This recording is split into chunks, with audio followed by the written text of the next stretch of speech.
Could I ever forget it's the first time, the last time we ever met?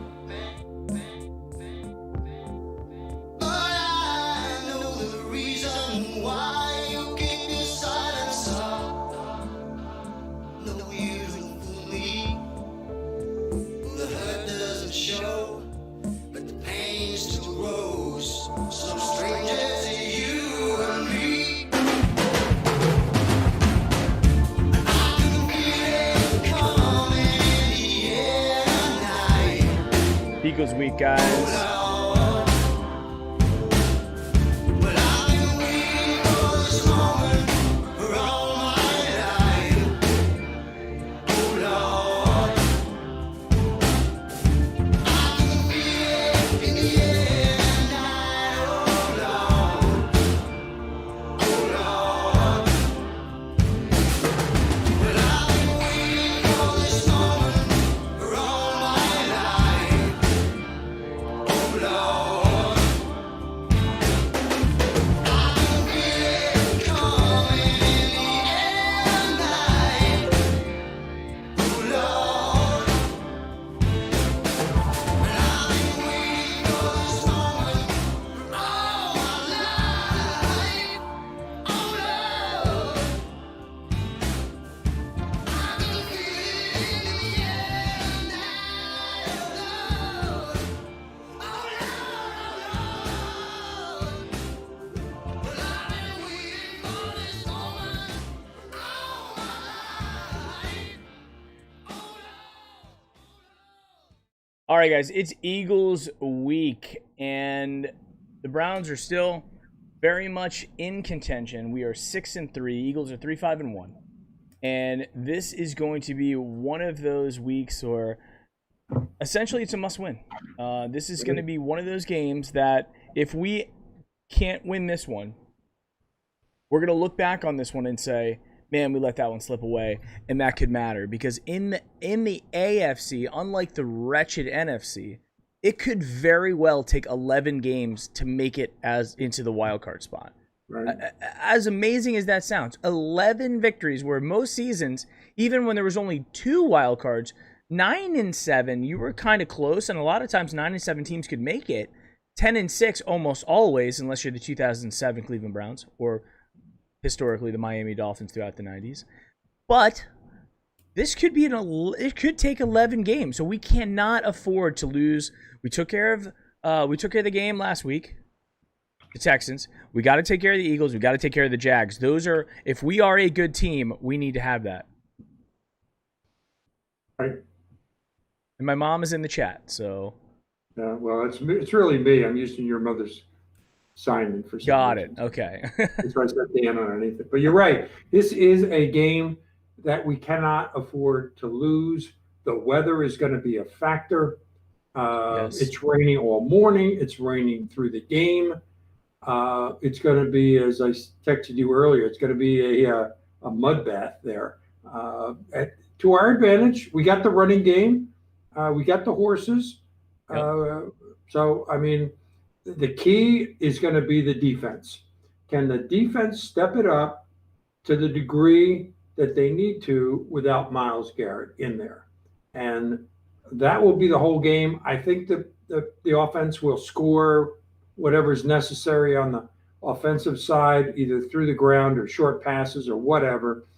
But if we give up too much yardage, if we can get the defense off the field in a reasonable time frame, a lot of 3 and outs, and get some breaks on penalties and tips and fumbles and interceptions and whatnot.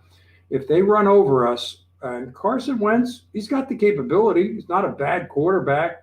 It's just that he's inconsistent. He plays good. He plays bad. We just have to force him. He's not a Lamar Jackson. He's not a Kyle Murray. He's not going to run on you unless it's absolutely necessary, because he's got the guts to do it, and he's got the physical ability to hit people and stuff. But they're going to, he's been hurt so many times that I would think that they would want him to stay in the pocket, throw it, hopefully protect him, and go from there. So to me, it's all about the defense. If they show up today, we got a good shot.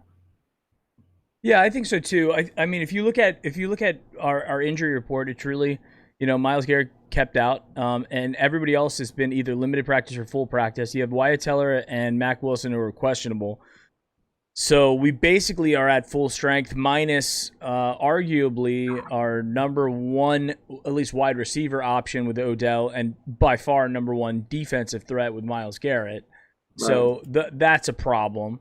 It looks like from the Eagles side, their safety, Rudy Ford, is going to be out. Everybody else practiced pretty much full and are going to be okay. So the Eagles are going to be at full strength. They get a lot of their guys back as well who've been injured for several weeks. So this is going to be one of those games where I think honestly the Eagles are much better than their 3-5-1 record.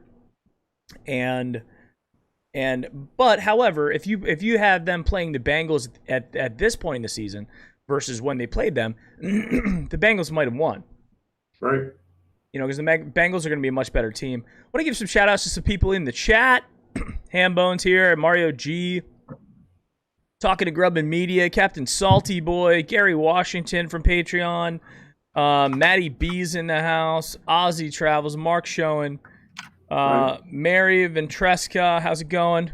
Ohio Doggy Mary. Mary, has the Wednesday show victory mug arrived yet? For everybody, we do a Wednesday show as well, and Mary won the Victory Monday mug. So let me know if that arrived yet. If it didn't, that's unfortunate because I paid for expedited shipping. Jason Stopar from Patreon, what's going on? Nicholas Stevenson, hello. Guys, the big news this week, obviously, is that Myles Garrett is not going to be playing. That takes us from a already suspect defense to an opportunity for guys to step up. Let's try to glass half full this. The nice thing is that the Browns seem to have gotten past their giving up 30 points a game on average over the last two. So the Raiders, they gave up 16 last game, arguably the best game of the season in some swampy weather at only giving up 7 points. Now, if you only give up 7 points, you're going to win a lot of football games, right?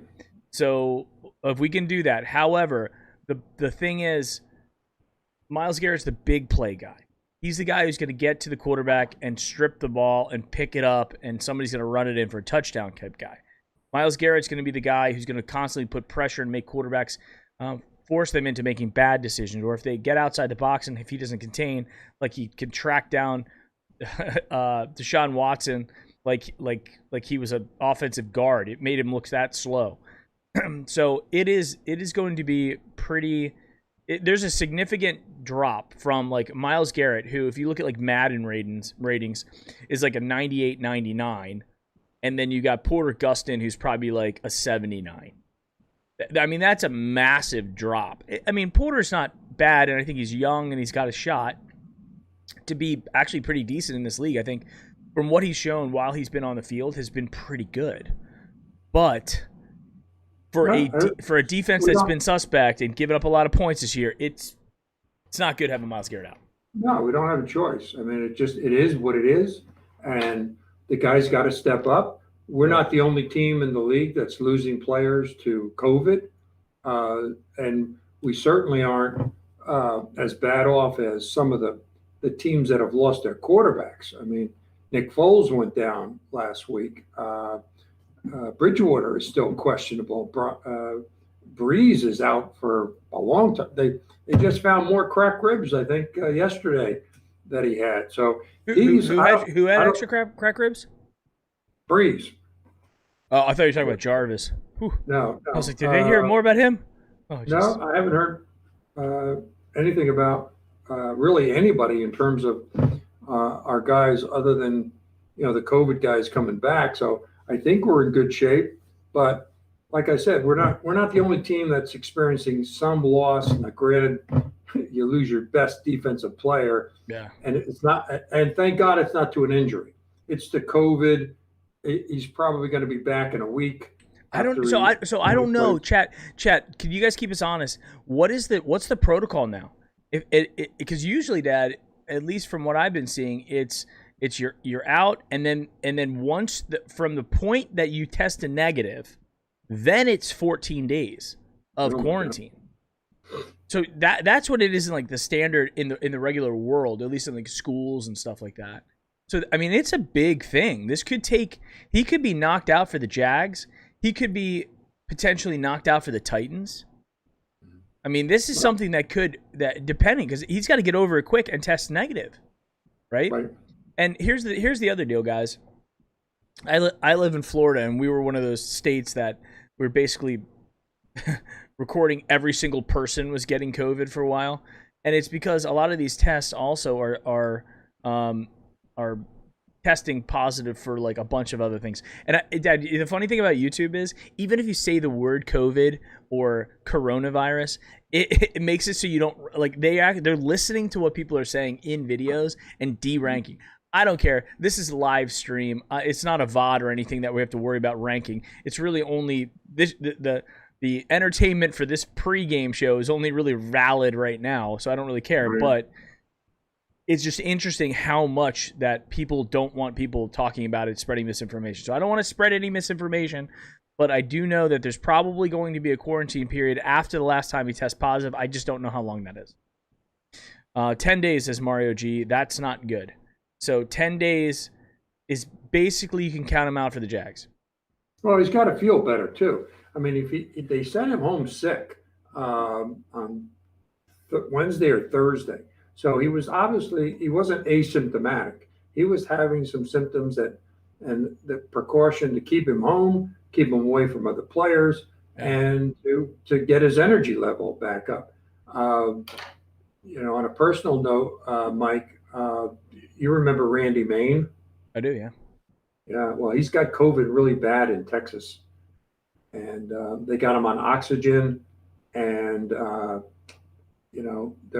Kathy Main is very, very worried about him. He's not doing well. So hopefully they give him some of this good stuff that they gave the president and they gave other people. But when your oxygen level starts going down and they put you on oxygen, that's not a good sign. So anyway. Yeah, I mean, everybody take care of yourselves. Take your vitamin D. Take zinc if you can.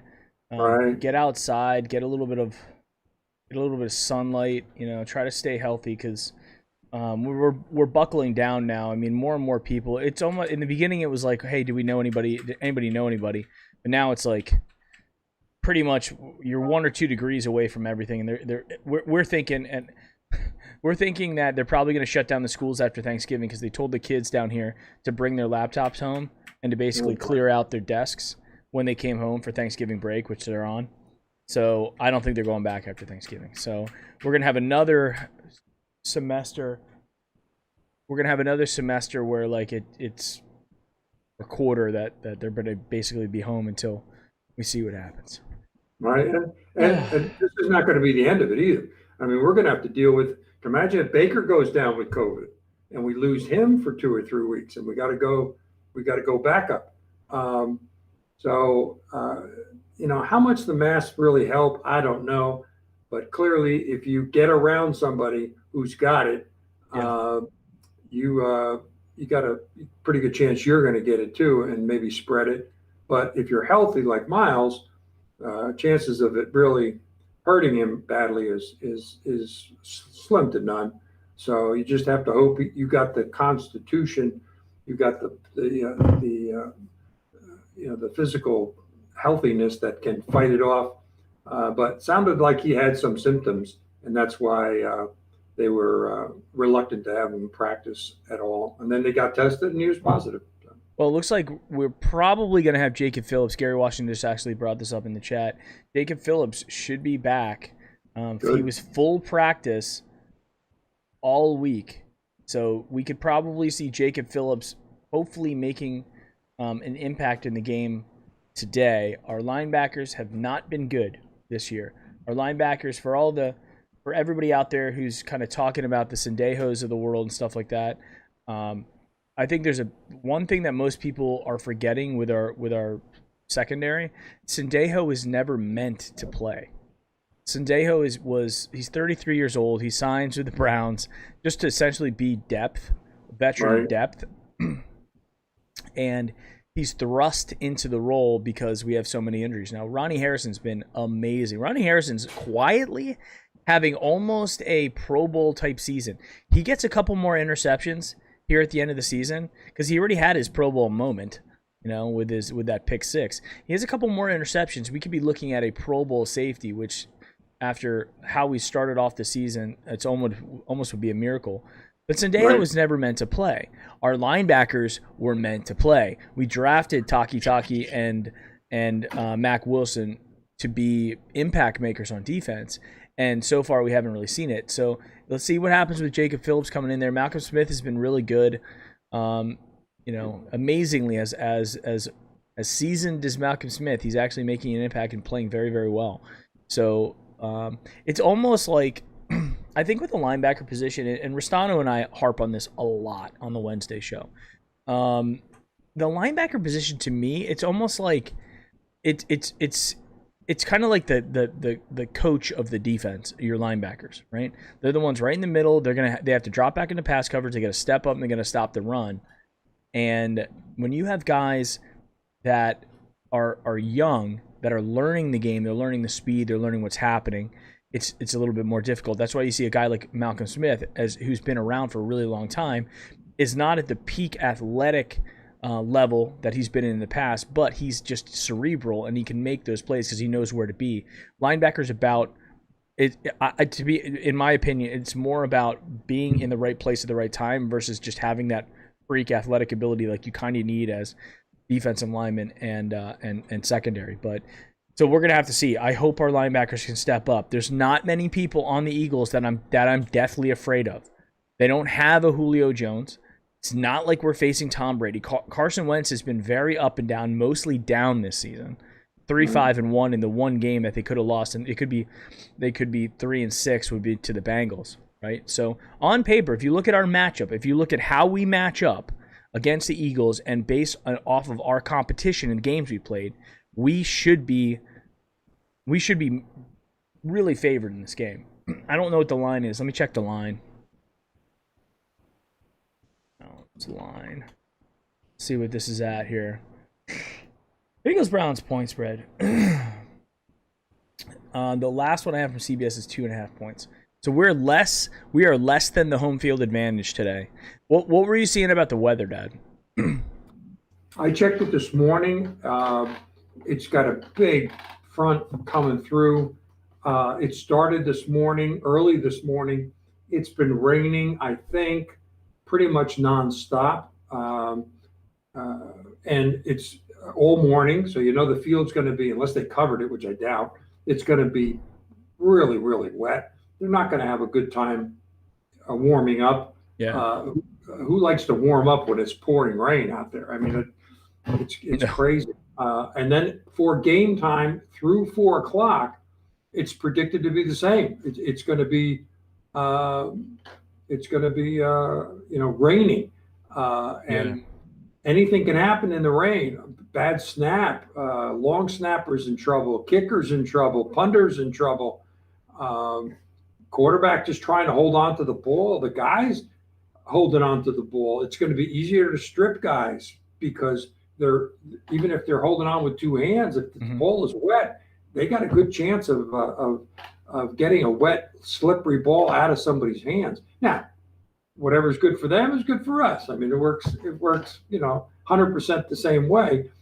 Just a question of who can do it. I hope the defense comes up with a game plan that gets us off the field. I don't think they have to worry about the deep ball. That means your safety can play up a little bit, your corners can play up a little bit, even your linebackers can play up a little bit, because they're going to run the ball and they're going to throw short over the middle, short to the outside, screen plays, safe type of things, but they're all defensible. If you know what to anticipate, and you can make some good plays, and you're, like you said, the linebackers step up. They make the plays. The yardage after contact, if we can minimize that, and that's, again, the linebackers. They're the ones who make that contact. You drop them, that's fine. You don't, they lean forward, they rush forward like Chubb and Hunt, the way they do it. That extra 3 yards means a lot if you're, 2nd and 7 versus 2nd and 4, that type of thing. So Yes. it's going to be fun to watch. I know I played football up through, halfway through high school, and you didn't look forward to playing in the mud. But once you got in the game and it was muddy and you were covered and it wasn't cold, it was fun to play that stuff. It cushioned the blows when you hit the ground and stuff like that. You didn't care because everything was wet from your socks all the way up to your helmet. So it's fun to play in those games, but it's pretty easy to make a mistake too. So we'll see. Yeah, and see that's what happened in the Raiders game. Really, we had a lot of breaks that just didn't go our way in the Raiders game, and that's what can happen in dumpy weather. It could just be freak things that happen, like a random fumble, a lot of drop passes.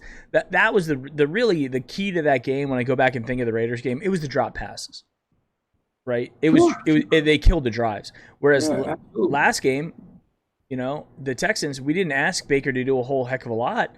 Right. The second half of the damn game, Baker only threw the ball a handful of times. So Right. and that is where. And the quarterback will win you or lose you the game, depending on what they're trying to do. You and I were talking the other day, and I was telling you about I watched the Thursday night game with the Cardinals, and Murray lost the game for him. I mean, he just flat out lost the game for him because he had a chance to go down and either tie the game or win the game. And the first play goes back on, he gets pressured a little bit. And rather than make sure that the ball, is close to a receiver or out of bounds, he just dumps it over the guy coming in at him, and he takes the grounding penalty, and then that moves him back to about the 6 or 5 yard line, and then they have a holding penalty in the end zone, which gives him a safety. So your quarterback. He obviously can win games for you like Murray did the week before. But if you make a stupid play like that, and he was just shaking his head the whole time he was going back, that he knew he screwed up big time. And that's the difference between Murray being as young as he is and Baker being a little bit more experienced. You would hope that Baker would not make that type of thing. And if he gets through the first couple of series without throwing an interception, because he typically, when he does throw an interception, he throws it early, and that's kind of depressing. But I don't think they're going to let him throw that much, especially if it's pouring rain. Yeah, hey, I want to give a big shout out to Mark Schoen, who just joined on Patreon. Guys, and this is a really good opportunity. We got a bunch of Patreon guys on here. You guys help us to. When we actually start generating a little bit of money, it doesn't go in our pocket. We're not putting it on our 401k or anything. We're going out there and looking for giveaways in order to give more back to you guys. So we are going to do the Sabo apparel giveaway. We're going to do the homage giveaway as well. Dad, do you have anything extra, any special giveaways today? No, I don't have any. It's in the mail. I found something on Marketplace, a collection of things. An Ozzie Newsome card, which looked really nice. Okay, cool. A pennant, I think some socks, and something else. So okay. I mean, we got some stuff coming up. Yep. All right, sounds good. And also, just to our other Patreon sponsors, Schlegel Law Firm is a law firm that's based in Columbus, but they serve the greater Ohio area. If you guys have any legal needs from wills and estates, or evictions or anything like that, any of your potential legal needs, contact the Schlegel Law Firm. They're based in Columbus. And then also William Ali. William Ali is a realtor. And if you're buying, selling, you're looking for a home, looking for just more information, whatnot, reach out to William Ali. He's a diehard Browns fan and also a supporter of the channel. And definitely give him some love. Other than that, the only other thing that I want to give a little bit of a shout out to is also my gaming channel. So In Clan GG, you'll see that coming up, the big orange block that's going to be there in the middle. in Clan GG on YouTube is where my gaming VODs are going to be. And then live streams over there on Twitch. So I know pushing people around from channel to channel sometimes is difficult. But if you happen to be into gaming, specifically Warzone, check out some of my gaming stuff as well. Yep, and finally, just the Patreon, guys. If you join the Patreon, we're going to put your name on the ticker in the bottom. We're going to give you some access to some exclusive things over there on Patreon. I like to do Patreon giveaways specifically. We're still trying to work out a way around that so I can abide by the rules on Patreon. But then also, when I do hype videos, you're going to get the first look at the videos that go live. So it's kind of nice. But we appreciate all the help, specifically all those guys out here, and a big Brownie post-game welcome to Mark Schoen, who's our newest Patreon member. In terms of some of the interesting things about the Eagles. How's their run game, Mike? Where do they stack up on the run? Not great. I didn't think so. We know about Carson. I think Ertz is out, so that takes a weapon away from them. Yep. But with Miles being out, and Miles is more of a sack the quarterback than he is stop the run, but obviously he's capable of that. I would think that whoever takes his spot in and out, they'll probably rotate some guys that they won't be able to probably put the pressure on that Miles could. But if they protect the edge and they protect against the run, that's all you want. You want them to have an impact, make the guy change directions, slow him down so the linebackers can get there, or the safety or the corner can come up. Those are the things that you want out of that guy who takes Miles's place, and they're more than capable of doing that. Yeah. And everybody has a game. Everybody, at one point or another, steps it up. And hopefully, 1, 2, 3, 4 of our guys do that. And, I'm looking for a 20 to 14, 20 to 13, 20 to 10 win. I don't think it's going to be a high scoring game. Yeah. I think the over under is 46. And I'm sure they're doing that because of the weather. If it was a nice day like it is here in Florida, I'd be calling it like 35-27, 35-25. I mean, something like that. But I think, we get a couple of running touchdowns under our belt, and our defense holds up. That could be, not a 10-7 game like last week, but it's not going to be a high-scoring game, man. All right, let's do this. So I agree that I don't think it's going to be a high-scoring game. I'm going to call 13-3. Browns win. Okay. So Mike, let's say 13-3 Browns. Dad, what did you say? 2010? 2010. Yeah. 2010 Browns. Okay. I'm gonna take note. Everybody in chat right now, put down your score predictions. If anybody nails the score, if anybody gets the score, I will buy you a Browns jersey, and an official Browns jersey. It might be the old Color Rush, but honestly, the old Color Rush is the best. So as long as they have it in your size, they can pick out the player. I think the only old Color Rushes that are available are Baker or OBJ. But I will buy you one in the post game show. If you nail it, I'm going to take down everybody's score prediction. So everybody in chat, put your score predictions in here. If you hit the nail on the head with the score, you win a jersey. So a little bit of extra motivation. Right. Absolutely. And we are going to be doing let's do the homage T-shirt giveaway in the here, and then we'll save Sabo. Sabo, okay. I've got that Sabo hat, and I got a homage shirt.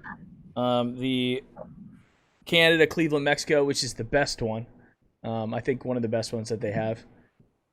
So go out to Homage, get yourself. Homage has the Victory Monday T-shirts, which should probably be given. If we maybe that's what we should do. We should say if we win the game. All right, so maybe let's switch it up then. Let's go Sabo apparel in the pregame show right now, and then on the postgame show, if you win, we'll give away the Homage Victory Monday Browns shirt. Right. Okay. So that would be cool. And it makes it easy for me, so then I don't have to ask for a whole bunch of things. I just go Victory Monday. Victory Monday T-shirt. All right, we got some numbers still flying in here. One of the things I wanted to talk about from the Eagles' perspective with their games. So let's talk about the Eagles. All right. NFC East, bad NFC East. But let's look at the games that they played so far. They lost to the football team, who we beat. They got crushed by the Rams at home. They tied the Bengals, who we beat twice. They beat the 49ers in San Francisco without Garoppolo. Right. They got beat by the Steelers, but they fought to the end. 38-29 wasn't really the reality of the actual game itself. That was a hard-fought game. The Steelers got up, but the Eagles stuck with them. They lost to the Ravens at home 30-28 in another game that was tight. They beat the Giants 22-21, barely. The bad Giants. And then they beat the Cowboys with the JMU quarterback. So the Dak Prescott less Cowboys they beat for their third victory. And then they got crushed by the Giants last week, 27-17. Wow. This isn't a good team, guys. Like, this isn't the Super Bowl Eagles from years ago. This is a team that is teetering on if they can get to 500. They're looking at this game going, probably early on in the season, counting this as a win, or counting this as they're a very good chance for them to win. The fact that we're still favored in this game is actually a pretty big deal. But we're barely favored at home, and we're 6-3, and they're 3-5-1.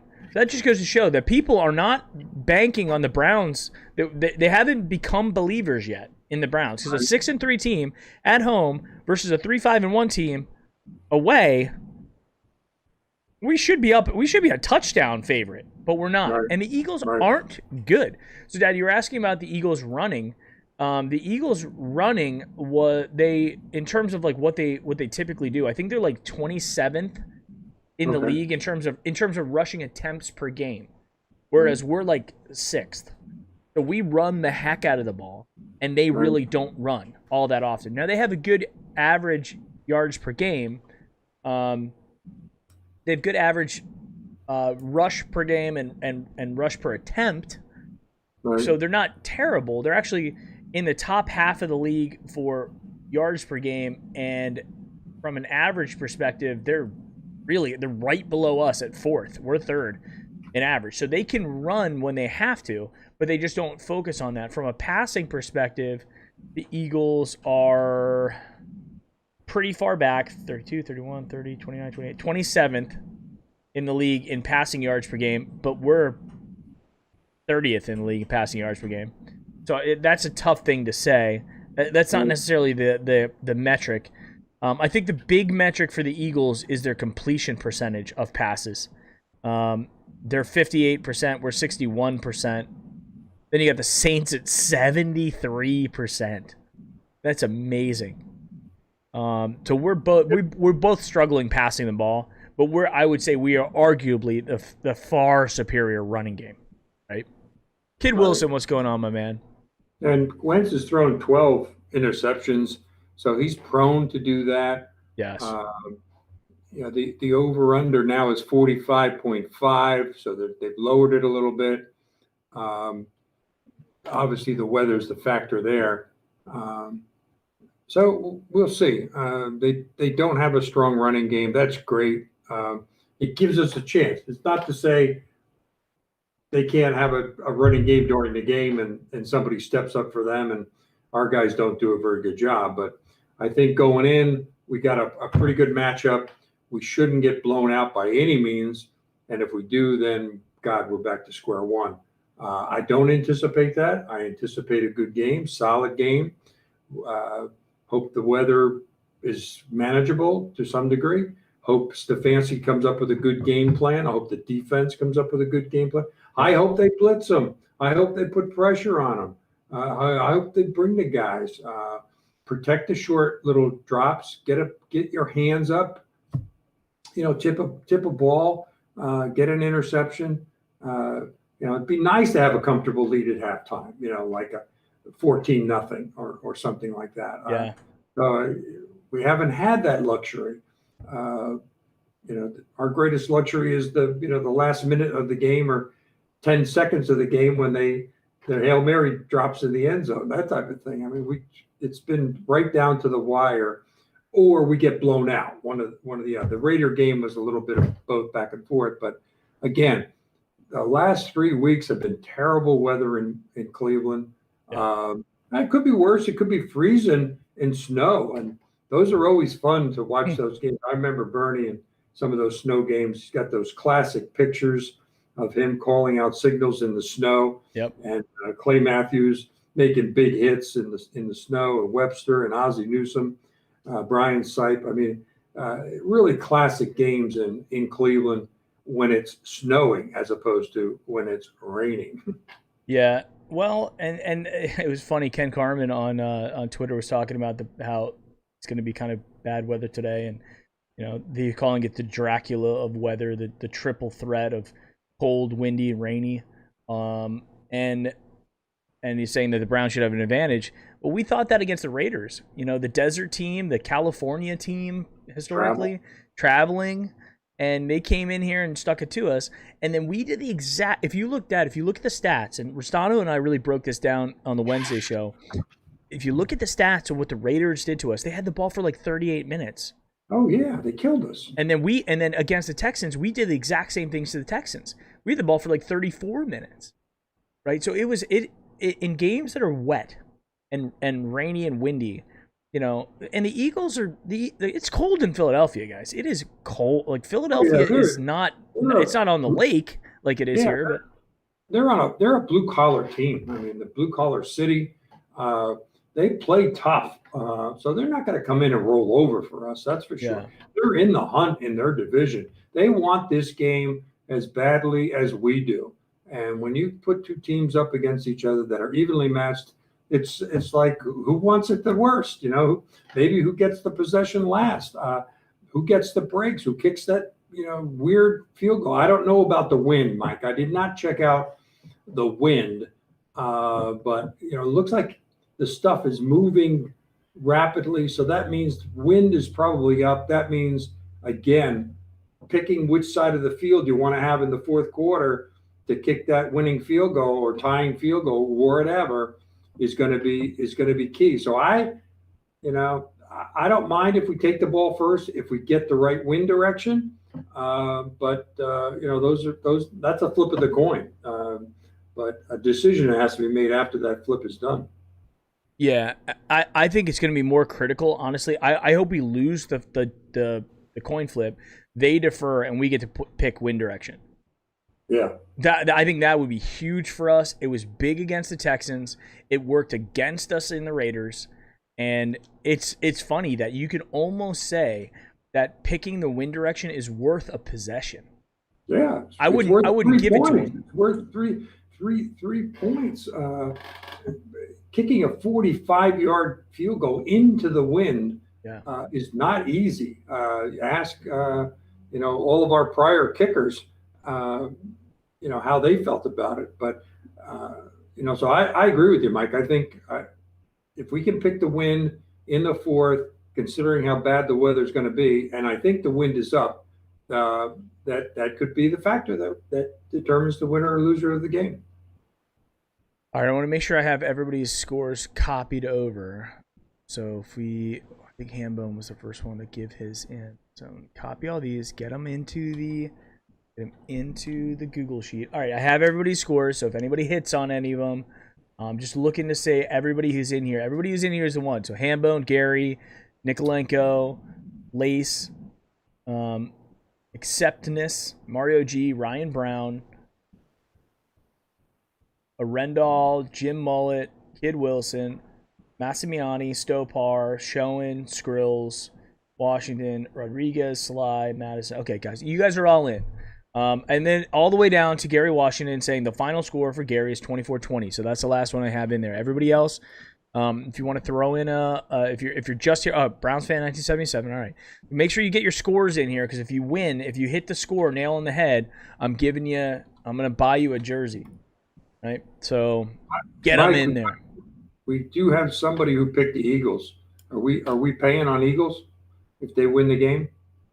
Uh, and he hits the score. I forget who did it, but somebody. Steve Slide picked the Eagles. Yeah. I mean, I don't feel good about that. I wouldn't feel good about that either, picking against the Browns. Right. So Steve, I'm gonna flip that for you. If it's 17-10 Browns, I'm gonna say that you said it was the Eagles, but 17-10 Browns, I'll buy you the jersey. No Right. Eagles. Browns fan says no. Gary Washington says no. No. No, we're not buying you a jersey for picking against the Browns. I love it. Right.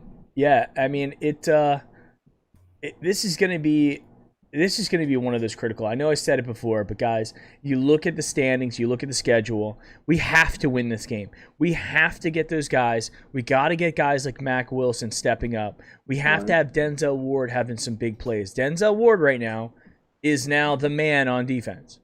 He's our guy. He's got to have a big game. Ronnie Harrison's got to have a big game. Sendejo's got to not be bad.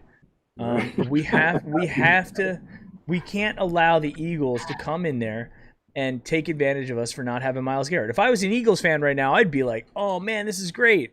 Possibly the best defensive player in the league's not playing. That gives us an even better shot. And I don't disagree with them. It makes me very nervous. Yeah. But these guys have to step up now. Yeah, it could go either way. A lot of other big games going on today. Yeah. Baltimore plays the Titans. I think I'm rooting for the Titans because if we win and Baltimore loses, we're a game up on that. And who would have thought that after week one?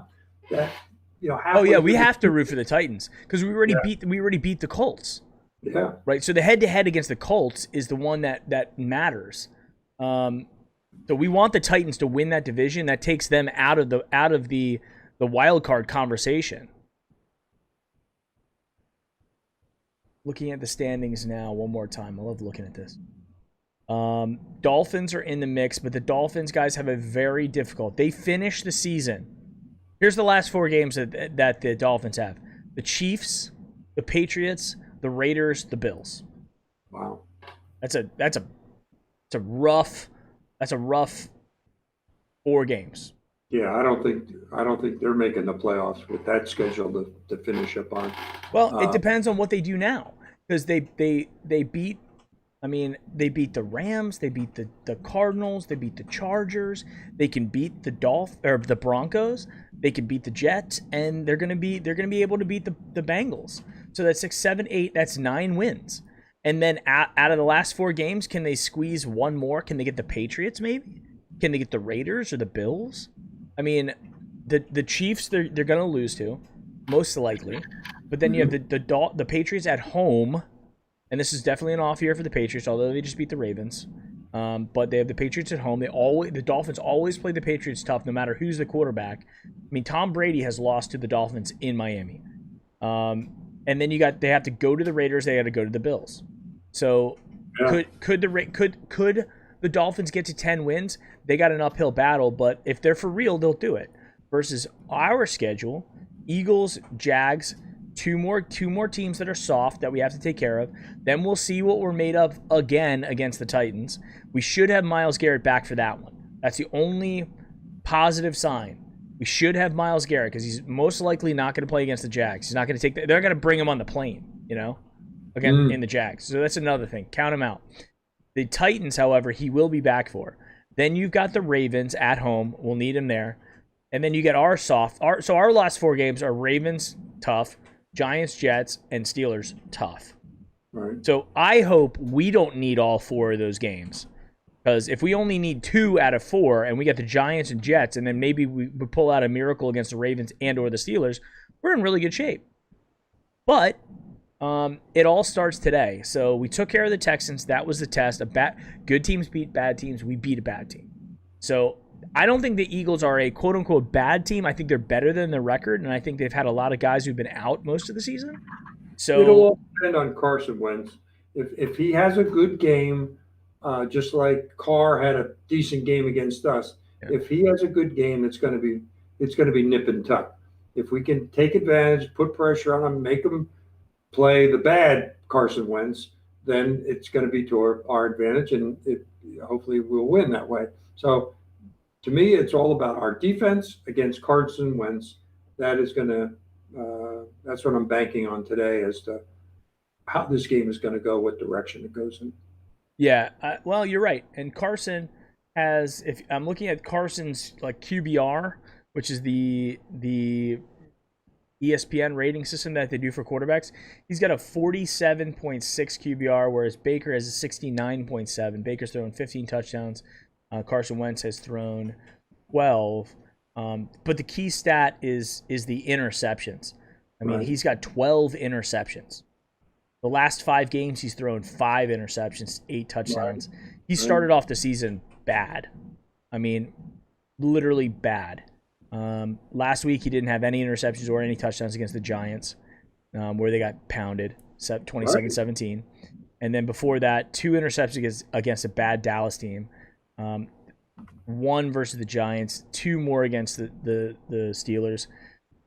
So here's the deal. If I'm the Eagles and I'm going, how do I game plan against the Browns? Right? What am I doing here? And hold on a second. I got to change the mark showing to I'm saying they're filling the box. They're bringing 7 guys. They're gonna dare Baker to throw the ball in the rain, and we would do the same against Carson Wentz. So I think it's going to be stack the box, protect the edge, put pressure on Baker up the middle, and the converse to that is we'll get Baker out. Get him out to the right, get him out to the left. Don't let him sit in the pocket trying to figure out who he's going to throw to. You know, you're taking the long ball out of his hands. So it should be 3-step drop, bang, get rid of it. 3-step, boom, get rid of it.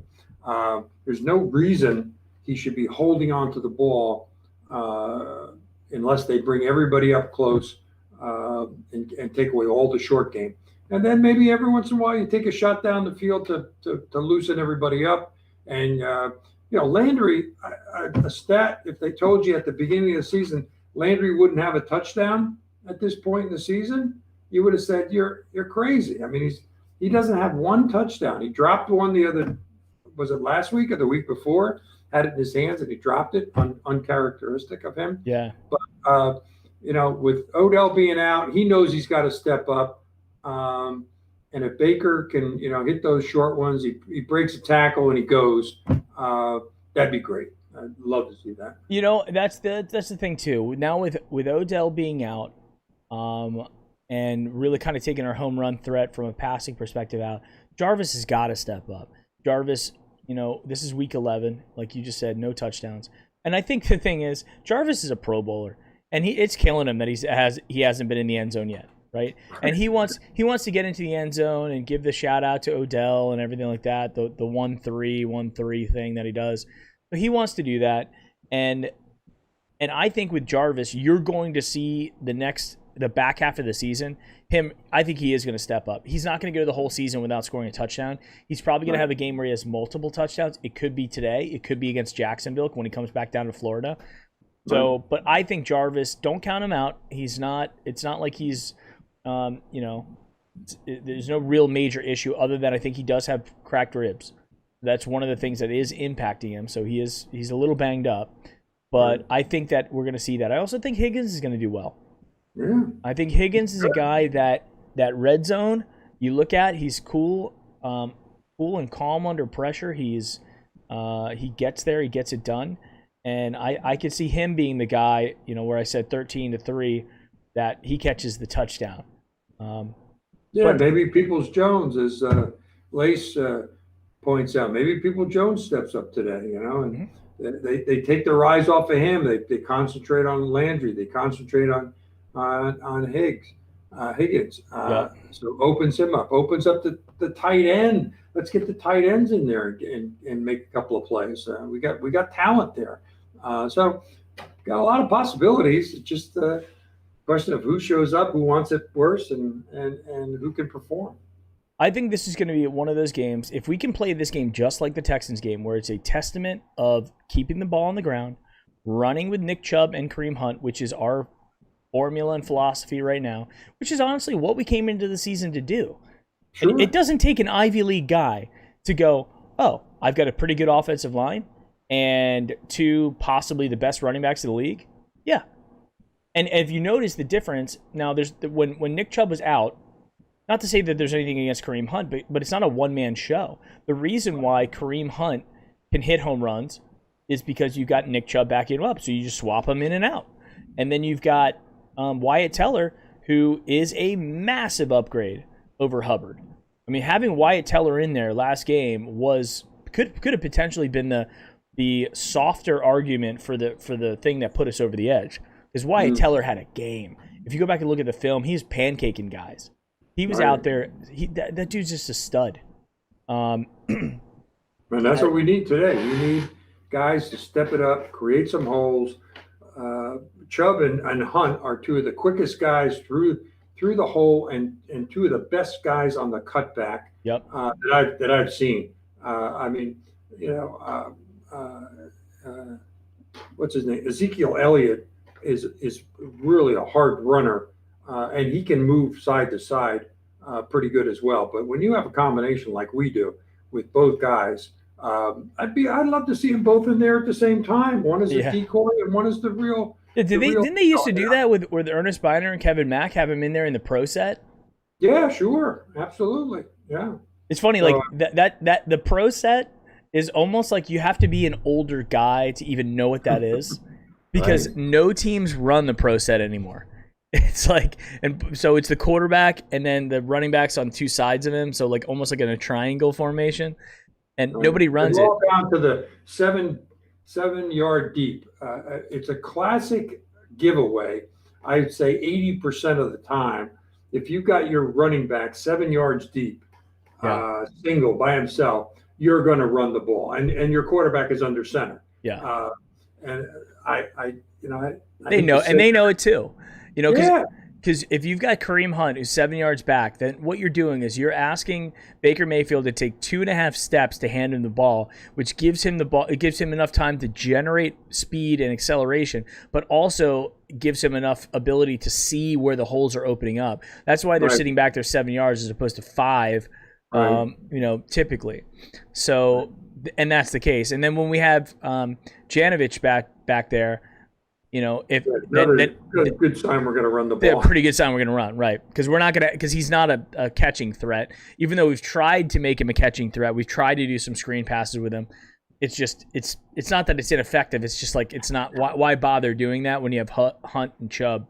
That would be cool if we could do something with Hunt and Chubb in terms of having him in the pro set, stand up, bump the edge, keep him in check, and then rotate out after 2 seconds.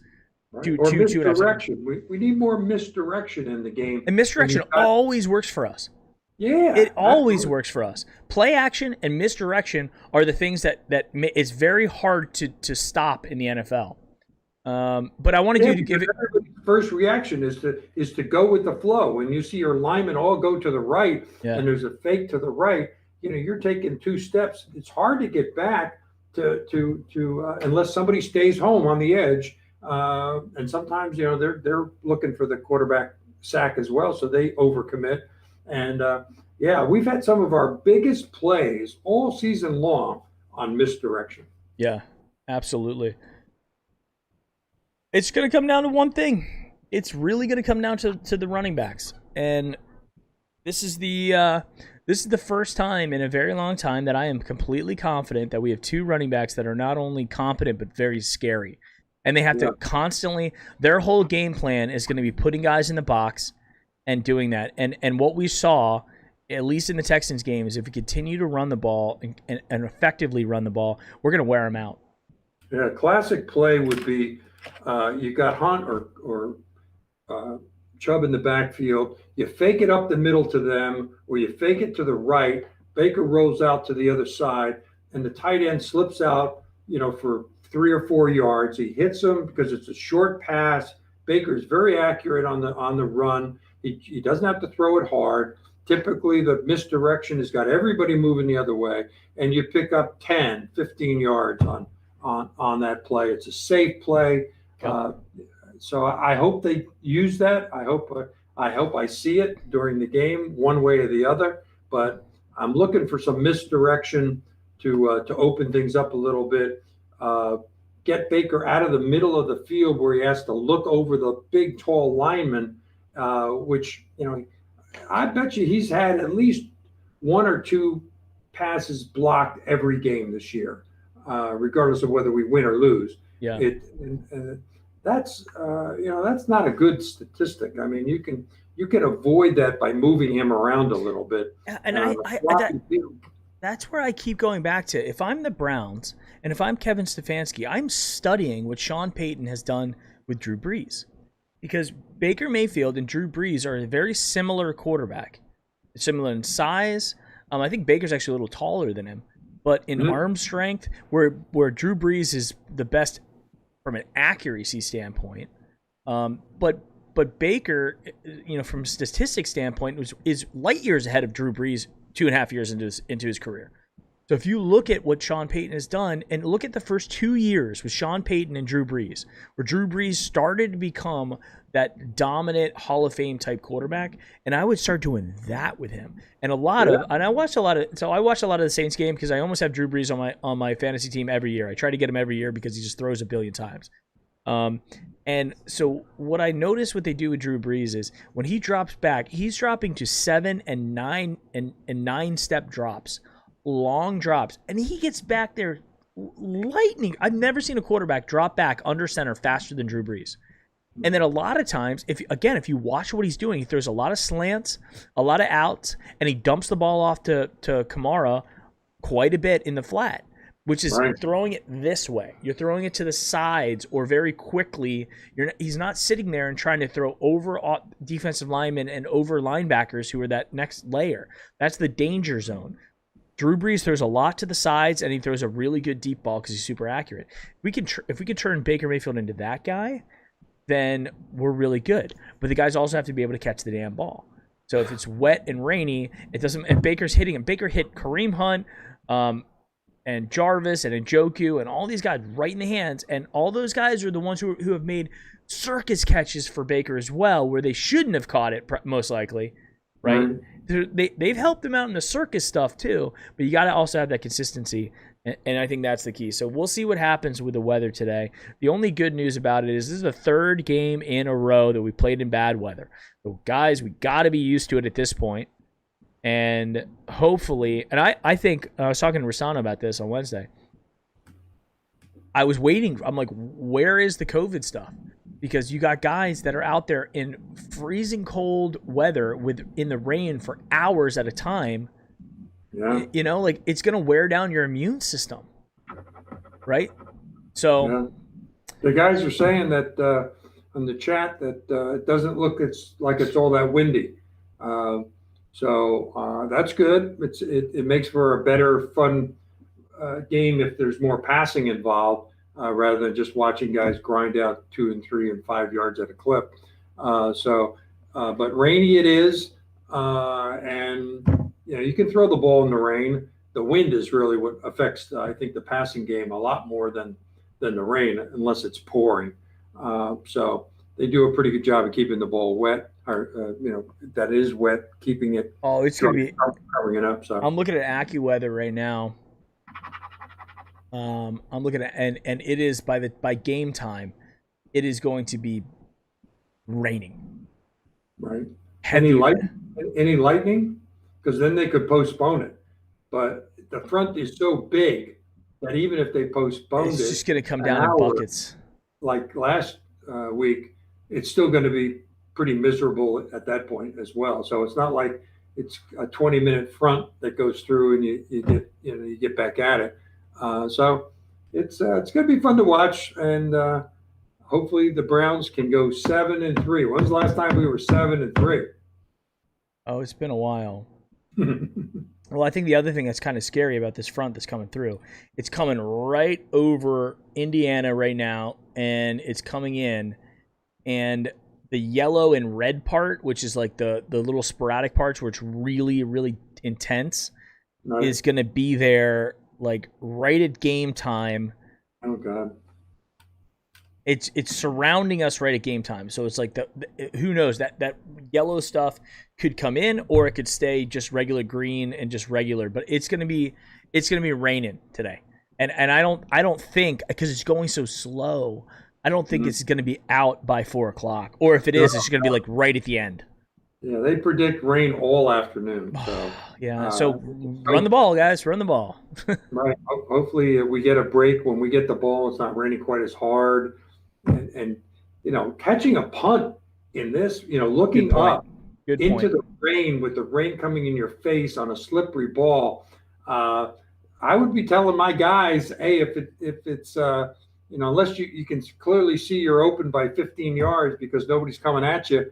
Let the ball drop and let's take it right there. It's probably gonna, like hitting a golf ball in a muddy fairway. It's not gonna go anywhere. It's just gonna flop and sit there. So take the fumble out of your hands by telling the guys to let it go, and we'll take our chances when we got the ball. But trying to look up in a driving rain is tough to catch a wet football. Yeah, no, I think that's going to be a critical thing, and I think that so we talk about this pretty much every week. Are we going to beat them in coaching?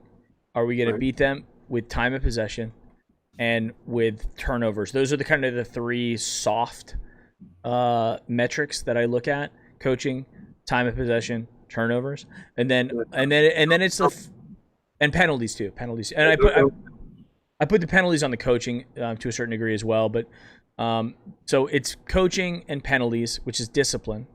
You've got time of possession, which also comes down to clock management with your timeouts, which I think the Texans did an awful job. The Texans basically, by calling those 2 timeouts randomly in the second half, cost them a chance at having a shot at the end of the game. So making them burn timeouts. And it was great because the Browns, for the one, it was 4th down or something like that, and the Browns lined up, and we made them burn a timeout, which Romeo Crennel was livid over, which cost them their second timeout, which basically it just puts them really, really behind the 8 ball there. So turnovers and as the last one, and that could, who knows what's going to happen in rainy conditions, turnovers and also just the possession of the ball, being able to catch the ball. And then you've got the offense, defense, special teams, which are like the 3 aspects of the game that you have to do well and from an execution standpoint. Yeah, like we said last week, we have to have 4 quarters of consistent play. They don't have to be great, but they have to be consistent, and we can't go to sleep for the second half. We can't go to sleep in the second quarter. We can't give up a big play, whether it's running or over the top. Those are the things that separate us from a lousy team. Is taking advantage of those situations. Yeah, this is a team we're competitive with, but we're home. We should beat them. I think we have a better team, better talent, even with Miles out. But the Eagles are not gonna. They're not gonna roll over and play dead. They're going to play hard. Yeah. Well, they played the Steelers hard and they played the Ravens hard, who are 2 of the best teams in the league. And the Steelers are statistically and record-wise the best team in the league right now. Right. So that's one thing to put to note. We watched that game, and I was surprised in how hard fought the Eagles played that Steelers game, which made me go, all right, these guys, they're not going to be pushovers. They were behind early in that game, and they could have very easily mailed it in and quit. And they didn't, and then they didn't really make too much of a game of it, but they were in it at the end, you might say. And certainly on paper, if you just looked at the score, you say, oh, that must have been a good game. But I think the Steelers were pretty much in control of that, and they just laid back a little bit and let them get back in. But to their credit, they did, and they didn't give up. And I expect them to come full bore today. Well, we'll see. It was funny. Max Nikolenko just said 38% is the production of Myles Garrett for all Browns defensive plays. That's his production. 38, almost 40%. And that's not even probably taken into consideration maybe it is how he impacts plays and how they have to scheme for him. Yeah, the double teaming that he gets. Imagine if they didn't double team it. Imagine if we had a really good a serious threat on the other side where they couldn't afford to put two guys all the time on Miles. Yeah, he's having a Pro Bowl and maybe Defensive Player of the Year season so far. It's a shame he's going to miss this one, but hopefully he's back for the Jacksonville game, and obviously hopefully we'll have good weather there. We won't have a thunderstorm in Jacksonville next week, but it is what it is, as they say. We haven't done the giveaway yet, have we, Mike? No, we've not done the giveaway, guys. Let's do that. This is for Sabo Apparel. You can get yourself a hat or a shirt. 1 to 100 now in chat.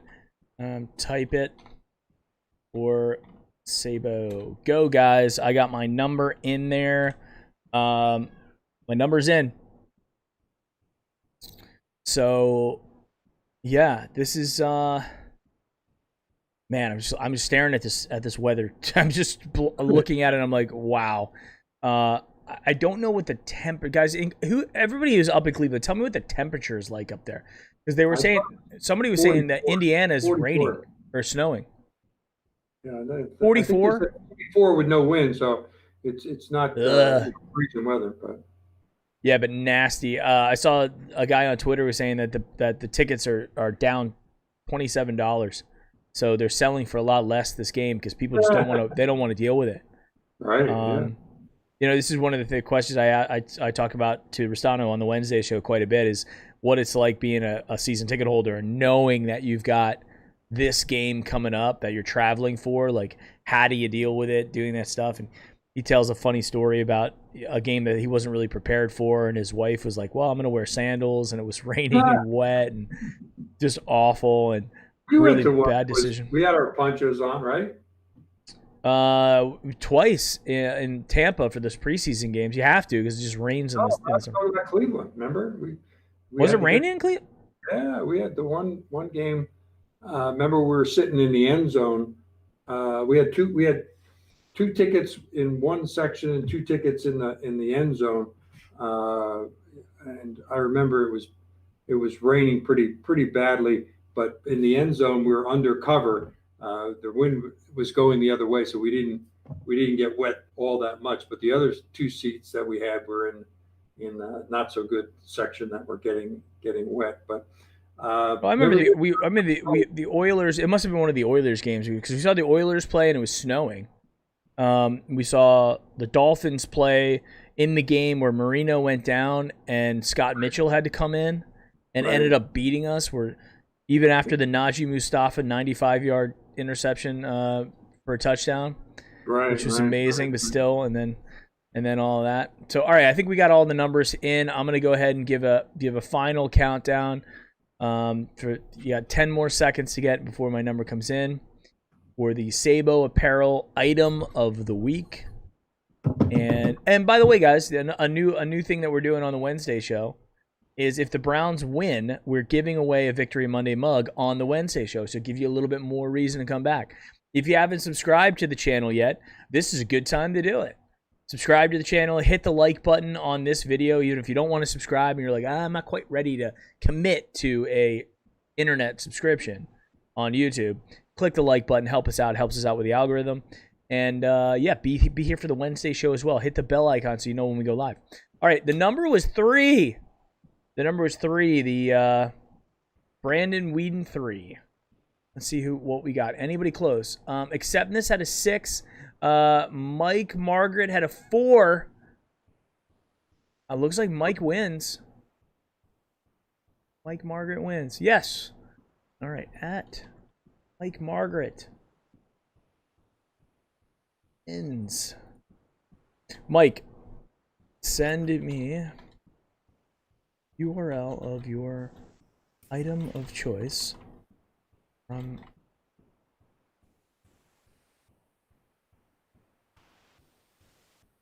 Sabo Apparel, Brownie, post game at email, along with your size and address. Okay, type it in there just in case, because you got to give me the URL of the item. So go to saboapparel.com, find an item that you want, t-shirt or hat. Send me the URL for that to browniepostgame@gmail.com along with your size and your address so we can get that out to you. They're really good about getting it out pretty quickly. Congratulations, Mike, and welcome to the show. So, all right, guys, it's getting close. We got a couple things. I'm editing some videos right before the game, and we got the game at 1 o'clock. We're going to be back live at 4 p.m. Click that bell icon. Be here. We're doing Sabo apparel. If anybody hits the overall score, we're giving out a jersey. If I'm, I might be drinking some alcohol for this game. So if we win and it's really great, who knows? Me and alcohol equals lots of giveaways, as you guys know, for the post-game show, especially if we win. 7-3. Not happy if we lose. Opportunity to go 7-3. Eagles, week 11. Guys, girls, let's go Browns. Let's make this happen. We love you all. And we'll see you in the post game. All right. See you guys. Go Browns.